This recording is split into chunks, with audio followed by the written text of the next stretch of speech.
the whole buy, this is so epic, you need this, they're only $3. Like, you know you have 107 of those.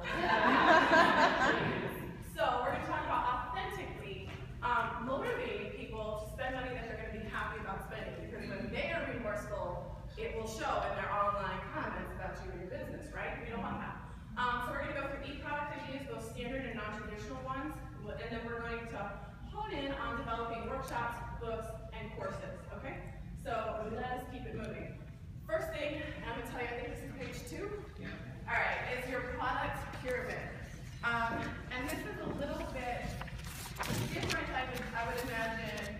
So page 3 is going to be for you to kind of plan out your own specific product. And I'll show you an example. In my secret headlight, I'm like an amazing copywriter. That's the business I was going to start. Don't judge. All right. But anyway, so I'm going to show you an example of if I were a copywriter. Come on in. The product pyramid that I would be building. Okay. But anyway, so what is a product pyramid, and why does it look like this instead of your traditional funnel? Okay. First off, I really feel like this funnel system dehumanizes the process and the person behind the process. Thank you, Jen. Why? Because a funnel, when we look at the downward, trajectory, is that a good word? I don't know, you guys, whatever. A funnel, it's kind of set up like, oh man, your customers are just going to be led mindlessly through this process and they won't be able to help but buy from you. Like that's how the funnel kind of looks, and people just push through the funnel. Just get them in your funnel. Make sure you just sell. And I hate it, and also I hate it. So what I did was develop a pyramid, so it is actually upright, if you notice. And that's because, in my opinion, I'm going to explain these categories more, but in my opinion, people are walking into your pyramid, they're making a choice to deal with you in the first place, right? They're walking into your pyramid probably in your popular products category, and I'll explain more in a second, but generally this is your free stuff. It's super share-worthy, it's also shareable. People love this stuff. It's going to be your Periscopes, it's going to be your blog posts, your podcast, anything people can access for free, and probably their first point of contact with you. People don't come in on your $5,000 coaching package. They don't come in on your $300 course. They come in on something like this. It's a pyramid because your human customers that exist in this, your friends, your whatever, they actually have to make the choice to take the next step. It's an actual choice. Anytime you've decided to invest, even in this conference, do you feel like you were just funneled in and you had no choice? No, you thought about it probably. Really, it's an investment. It's a serious investment in your business.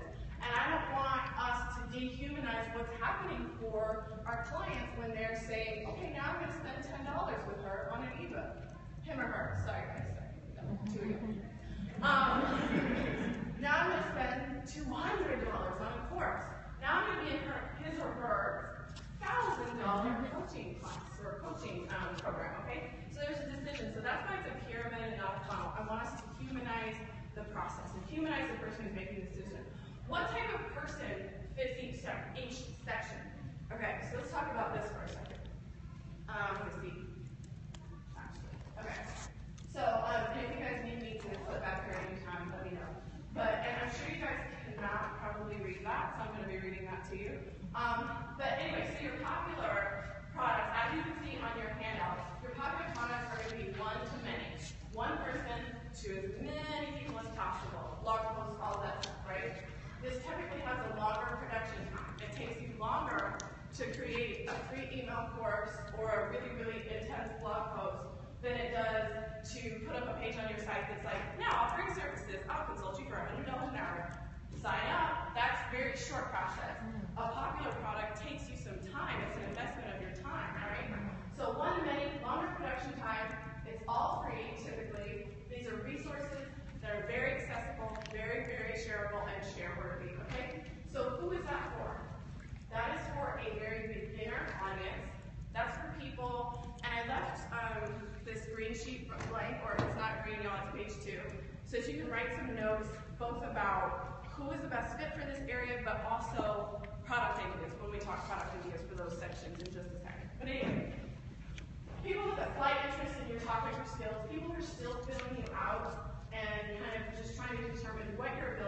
are and if they trust you or not. Okay? So that's who that's a good fit for.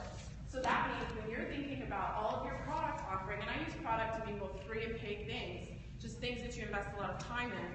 When you think about your product offering, what do you have in your system right now that fits people who are just kind of figuring out how interested they are in your niche, your brand, your topic, what you teach? Seriously, think about it for a second. What do you have right now that helps bring them in, educate them, get them into your system?